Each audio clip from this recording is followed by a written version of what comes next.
I realised while I was standing there listening to the presentations, I didn't explain who I am. I do apologise. My name's Sian Pryor, and I represent the Clean Arctic Alliance, which, as Christoph has just said, is a coalition of 15 non-for-profit organisations. And what I'd like to do now is just spend a couple of minutes, no more, explaining a little bit more about the Arctic commitment, and then invite Hurti Gruten and myself, if I can invite myself, to sign the Arctic commitment on behalf of the hosts of this work, of this side event. And then we'll go into a question and discussion session, and we can invite at the end anybody else that would like to come up and sign the commitment as well. I think much of what I was going to say about the commitment has actually already been said, so I'll be even briefer.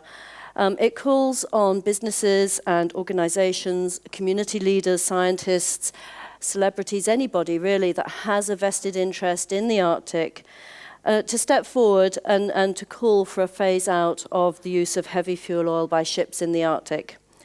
And the aim of this historic commitment is to both protect the Arctic communities and the ecosystems from the risks posed by the use of heavy fuel oil. Following today's launch, what we'll be doing is reaching out to those different communities, those different sectors, and encouraging further sign-up and adding to the groundswell of support for an IMO phase-out of heavy fuel oil by 2020. As we sort of get set up in order to go and sign the commitment, what I'd like to do perhaps is just turn it over to the panel for one question ahead of the question and answer session, and just ask anyone if they would like to just add any further words about what this commitment means for them and for the company or for the sector that they represent. Shall I sign? Yeah, please do. It's a pleasure. There you go. Thank you. Right, I don't know how to do it without turning my back. I can't sign from here, though. I move.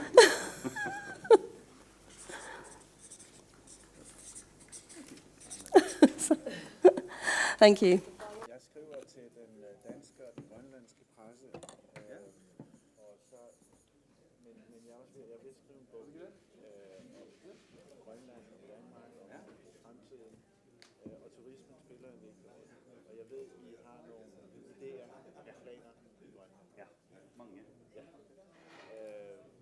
Er du her i morgen overhovedet? Nej, jeg drar sørover nå om en time. Hej. Ja,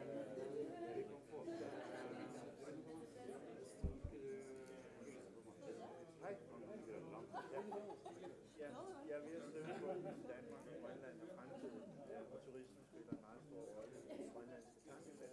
Kan vi lave et interview på Skype? Ja, det kan vi. Så hvis Thomas har kontakt med det, så finner jeg for han har kommunikasjon.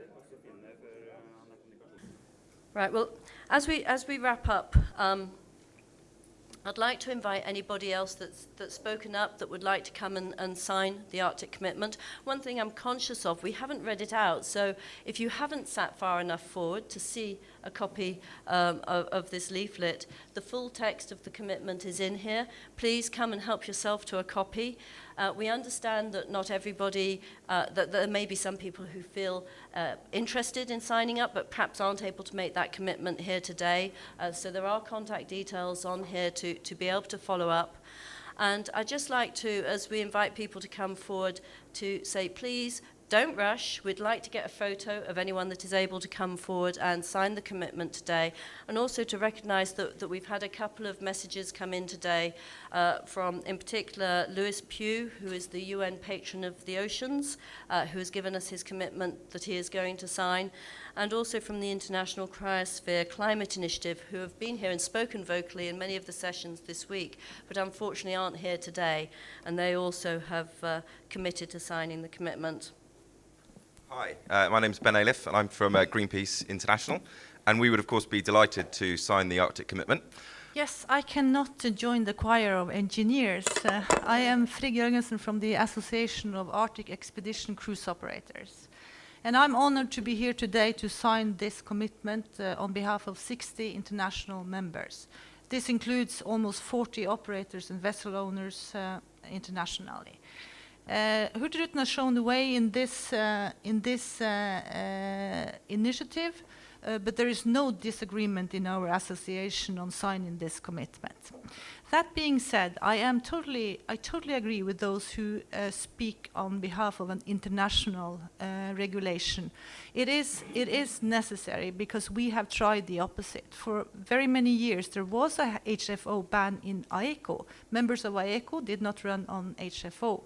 And they do not today either, most of them. But we do see that it is necessary for us to have an international regulation in this area for the competition to be fair across the industry. So with that, I will be honored to sign the commitment. Thank you. Good evening, everybody. I'm Ina Peltonen. I'm working at the Arctic Council Secretariat here in Tromsø at the moment. I'm seconded there by Ministry for Foreign Affairs of Finland, because of our upcoming chairmanship, both in Arctic Council and Arctic Economic Council. And as a Finnish diplomat, I just want to remind you of our priorities during our chairmanships. One is absolutely the environment protection. And as our Prime Minister said here in Tromsø 2 days ago, environment issues are going to be key issues for us, and then for Arctic Council, of course. And for example, reducing black carbon emissions is absolutely among of those actions we are going or trying to do together with all the member states and stakeholders. But now why I'm here, I'm actually speaking in behalf of Arctia, which is a state-owned ice-breaking company in Finland. And for that reason, I can also speak in behalf of it.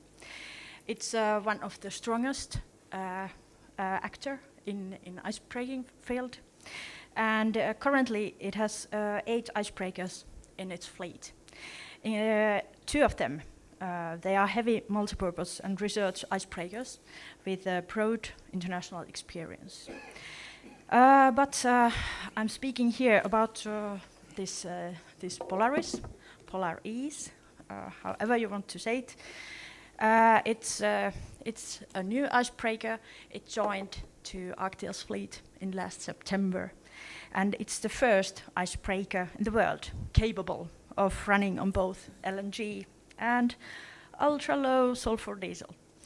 Polaris has also totally integrated oil recovery system as a first icebreaker in the world. Arctia has declared already earlier that it supports the ban of HFO in the Arctic. And unfortunately, the CEO of Arctia, Mr. Tero Vauraste, who is also upcoming chair of the Arctic Economic Council, unfortunately he's not able to be here today, but he wanted to say that Arctia believes that dual fuel engines, LNG and inbuilt oil recovery systems are the future of cost-effective multipurpose icebreakers. Thank you.